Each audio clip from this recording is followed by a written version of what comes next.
petang kepada Profesor Dr. Aisyah dan juga kawan-kawan yang saya kasih sekalian. Okay. Alright, pada petang ini saya bukan nak buat pembentangan. Saya ada hiasan saja. Manakah kita positif talk kan. Jadi saya nak buat sesuatu yang lain daripada yang lain lah, supaya anda semua tuan-tuan perempuan dapat menghilangkan rasa kebosanan anda, pada petang hari ini dan juga rasa ngantuk. Tanpa membuang masa, alright, tajuk saya pada hari ini untuk positif talk adalah aku tanya apa khabar, air di cincang tidak akan putus. Sebelum tu saya memberi sedikit pengenalan tentang diri saya. Semua kebanyakan daripada anda semua dah tahu kan, tuan-tuan semua, perempuan semua dah tahu nama saya. Dah tahu nama saya, umur saya.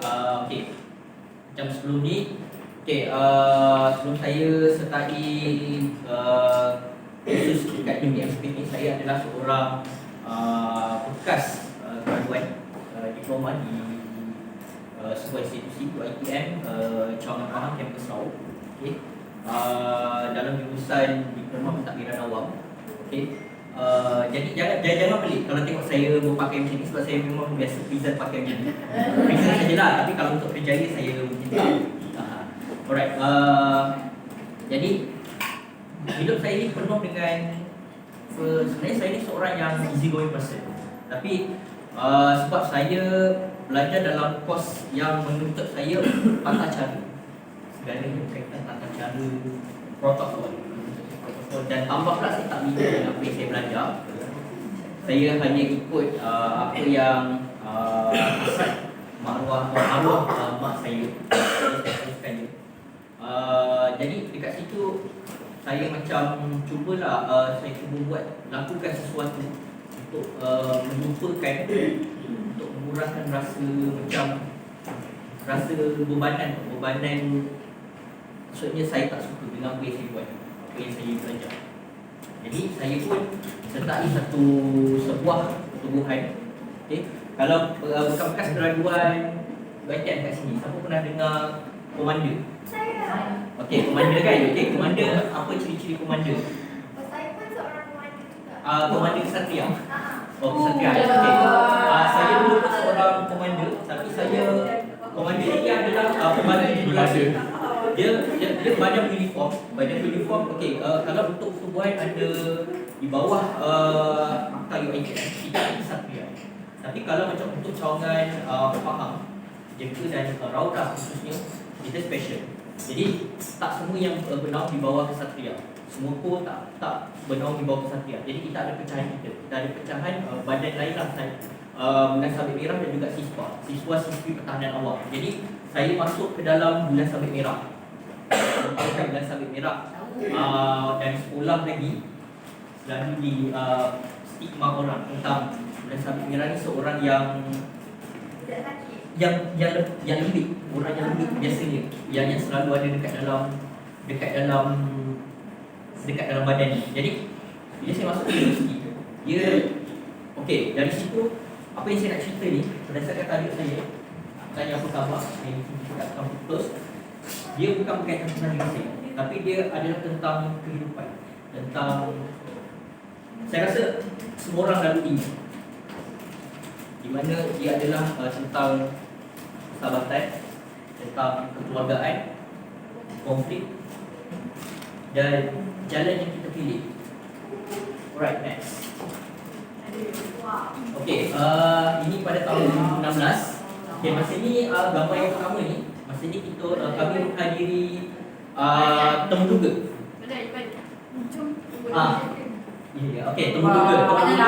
Temu duga dengan senior kami lah, terdiri daripada majlis tertinggi, high council, terdiri daripada beliau-beliau semua. Jadi dekat situ kami di temu duga. Dan dari sinilah, daripada ni lah, saya belajar membuat kawan.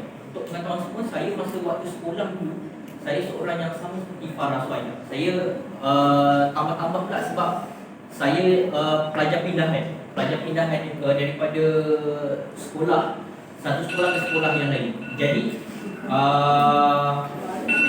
Okay. Jadi bila saya pindah ke sekolah tu, saya jadi macam, sebab saya dekat environment baru. Tambah pula masa tu saya dah pertengahan tingkat 4. Jadi saya macam tak fikir, saya tak fikir orang, jadi saya fikir diri saya. Jadi bila saya belajar ni dekat Institut Pengajian Tinggi, jadi saya mula mencubalah macam-macam.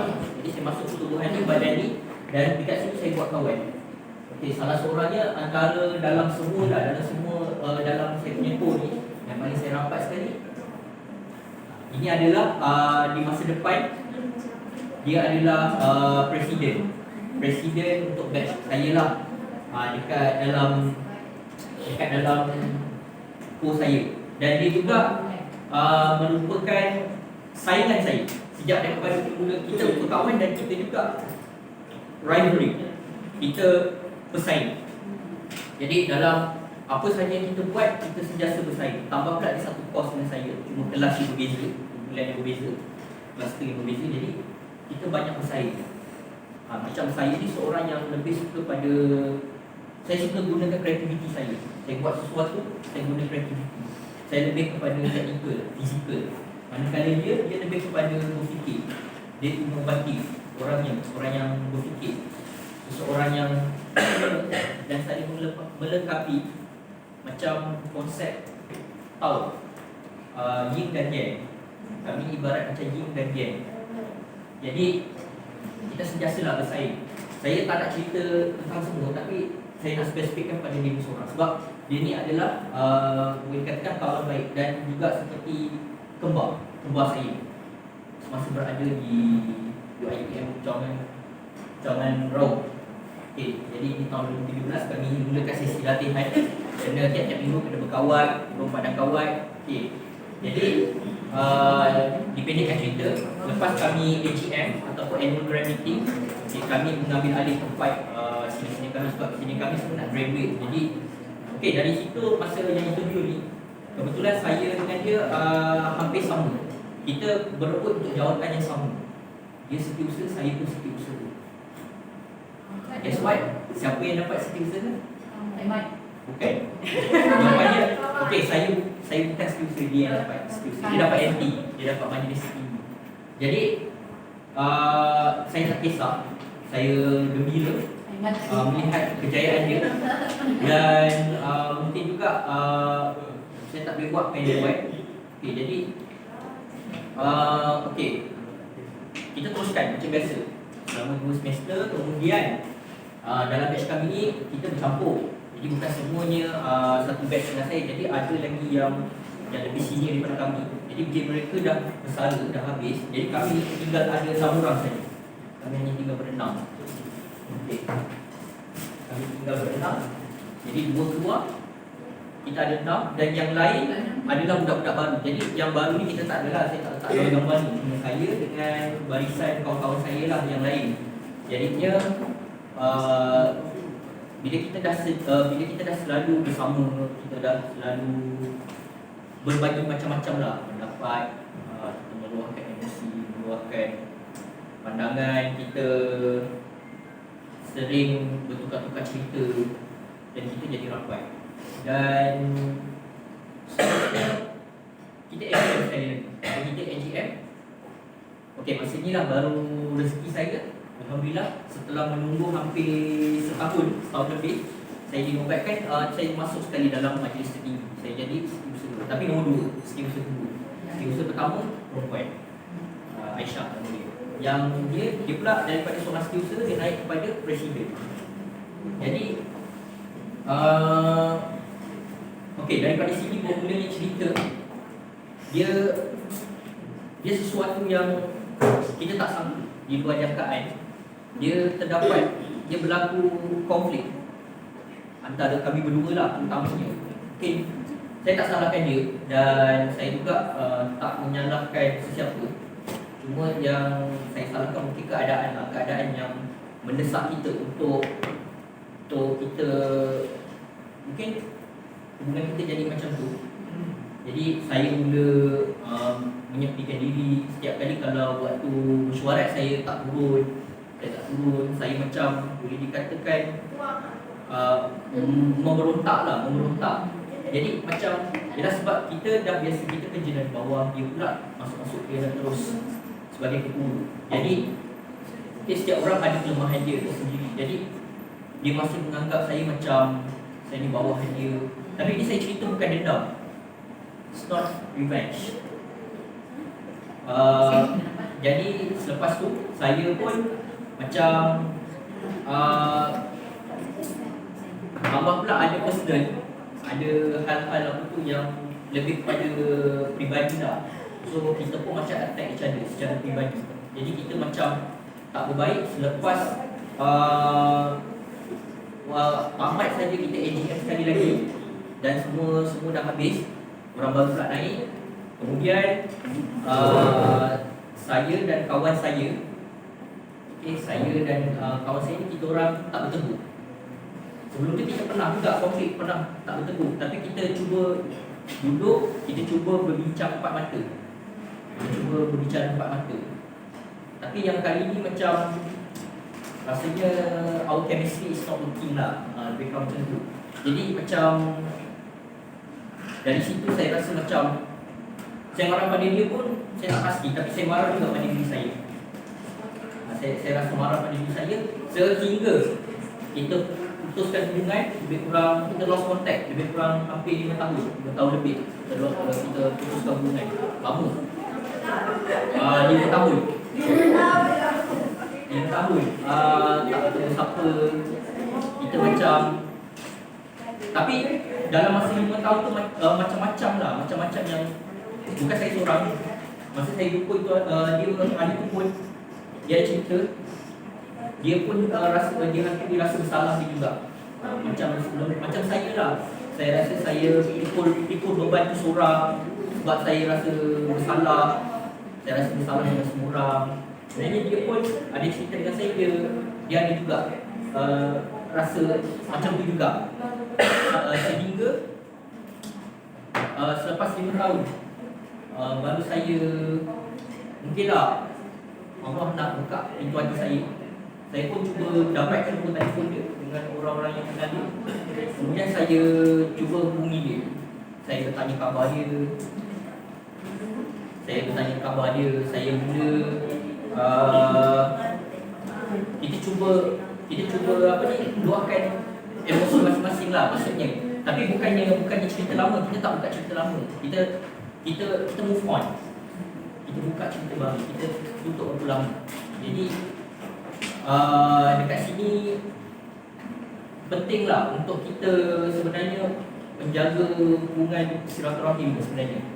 Kita walaupun dia tu bukan adik-beradik kita, bukan saudara kita, tetapi once kalau kita dah bina satu jambatan hubungan dengan seseorang tu, tak kira antara lelaki dengan lelaki, perempuan dengan perempuan, ataupun lelaki dengan perempuan, sebagai seorang sahabat. Penting untuk kita kalau kita sebenarnya kalau kita tak boleh nak jaringkan, tapi kita jangan robohkan. Kita tak boleh jaringkan, tapi kita jangan robohkan. Kita kekalkan, kita cuba kekalkan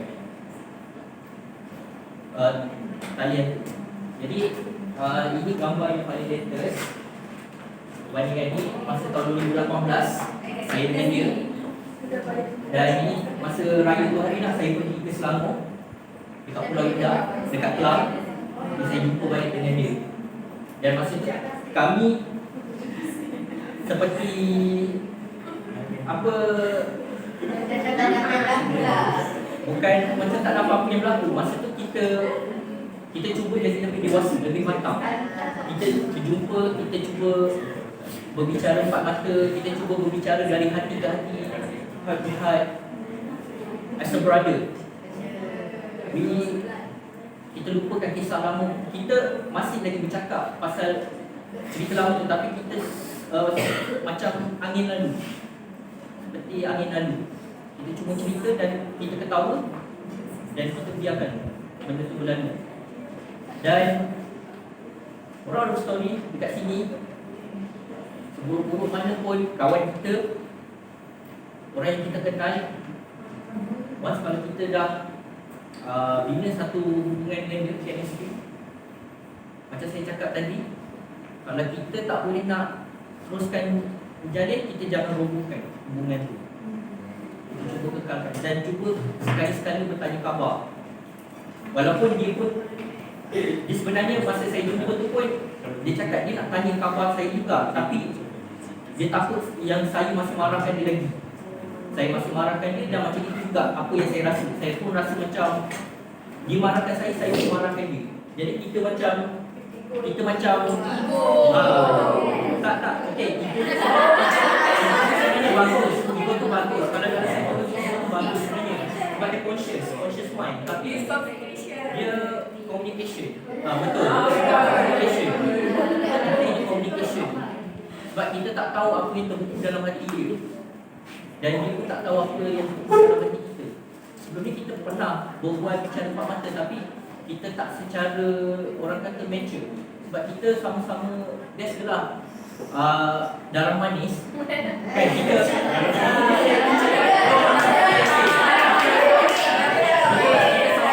masih darah muda, darah muda.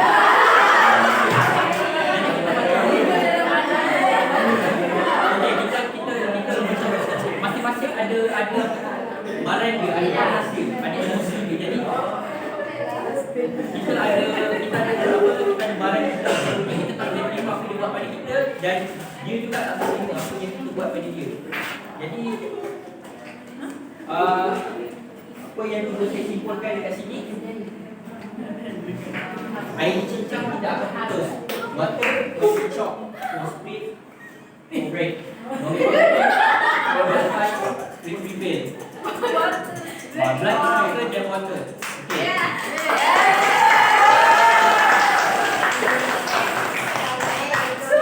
Terima kasih. Ada saya silakan.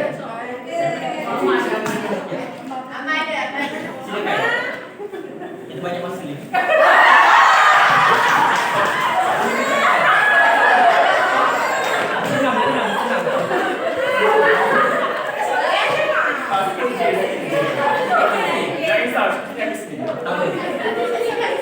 Okay, cerita Aiman ni, cerita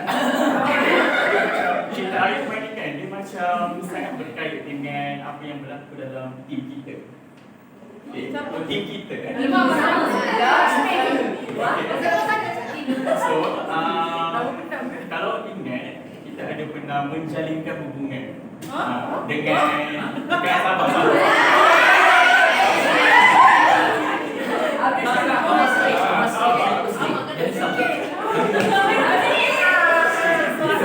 Kita kan pernah berteammate dengan JJ. Sampailah berlaku satu isu tu. So, pendapat Aiman, adakah kita patut cincang air sampai putus, ataupun kita tak perlu cincang air, biarkan air tu terus begitu sahaja? Okey, kalau pada pandangan saya, terima kasih soalan yang menarik sebenarnya, okey, dengar. Sebenarnya kita manusia dan kita, okey, semua orang tahu kita manusia dan kita diberi akal betul dan emosi, yang kedua-duanya perlu saling mengimbangi. Jadi okey, kalau dia apa yang dia lakukan pada kami, okey, sebenarnya satu masa dia akan sedar. Sama ada dia sendiri sedar ataupun ada sesuatu perkara yang membuatkan dia tersedar. Dan kita juga sebagai ahli kumpulan, okey, kalau berlaku berhadapan dengan situasi macam ni sebagai ahli kumpulan, apa yang kita boleh buat, kita Lock dia kat WhatsApp. kejam. Okey, kita boleh sama ada, okey, kalau kita bertanya dia tak jawab ke apa kan, okey, kita beri dia masa dulu. Mungkin dia macam situasi saya, dia boleh jadi sampai 4 tahun, 5 tahun, tapi sampai satu masa dia akan cari sendiri orang tu. Sebab sebelum ni kita dah berusaha untuk cari dia, tapi akan datang dia akan cari kita.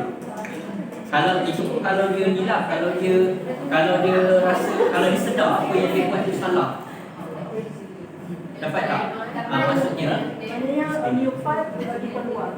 ya, betul. Maksudnya itulah. Macam kisah saya. Okey.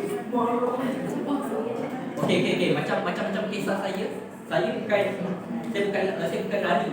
Kalau korang dengar macam lari. Tapi sebenarnya pada saya macam ni. Dan ada juga satu kisah sebelum ambil periksa akhir, masa tu dekat nak hujung tahun. Masa tu dah nak birthday dia. Kawan saya yang tadi tu. Dah nak birthday. Tahu apa yang saya buat? Masa tu betul-betul dah nak masuk tahun baru dah. Masa tu 30 Disember saya ingat birthday dia. 30 Disember. Masa tu sebab kita dah tak betul apa, tapi saya sebagai kawan takkan saya tak ingat sesuatu hari istimewa yang menjadi hari istimewa pada dia. Jadi saya belikan dia satu blazer dengan duit gaji saya kerja kat Kilang Sanding masa tu. Masa cuti semester, jadi saya ada simpanan sikit. Saya belikan dekat KL sebab Raub tak ada mall. Jadi saya pergi KL. Turun ke KL, saya beli, saya patah balik. Saya dah bungkus hadiah apa semua. Lepas tu saya buat satu kontrak. Dan untuk pengetahuan semua, sebenarnya saya ni ada satu bakat saya boleh lukis. Jadi saya buat kontrak muka dia. Tapi masa tu saya tak bagi tahu pun yang saya bagi tahu saya bagi dia. Saya cuma masuk dia punya bilik dekat dia punya hostel lah, dia punya bilik dia, rumah dia. Ke bilik dia saya letak di atas meja dia. Saya letak, lepas tu saya terus tinggalkan, saya menghilangkan diri sampai lebih kurang dia tahu sebab saya ada tulis nota masa tu. Saya tulis nota, lepas tu dia ada wasiat saya, lepas tu saya senyap. Saya terus senyap. Sebab masa tu saya masih marahkan dia lagi masa tu. Lebih kurang tak saja hubungan. Macam saya cakap tadi, kita dah rapat macam dia beradik. Dia macam ibarat kumpulan tupen Malik dengan Jovizo.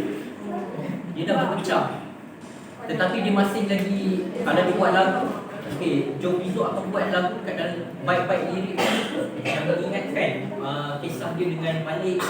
Dan Malik dalam lagu itu dia buat baik-baik lirik itu, dia menyindir Jovizo. Dia nak bertanya khabar, tapi dia melalui lagu yang kita anggap tu sebagai satu hiburan semata-mata. Tapi sebenarnya kalau orang faham, dia sebenarnya dia berkaitan dengan kehidupan kita sebenarnya. Itu maksud dia. Jadi sekali lagi saya tegaskan, penting untuk kita jaga hubungan kita, kerana air dia cincang tidak akan putus. Ada apa yang boleh?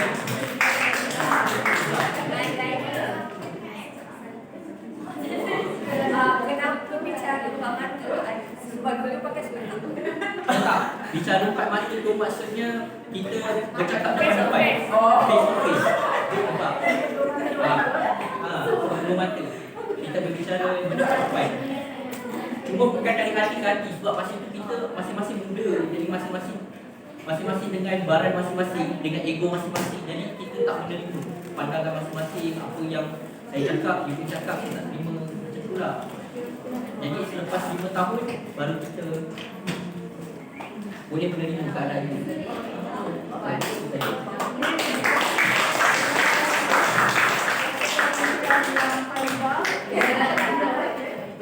Tapi ada pengejaran di situ.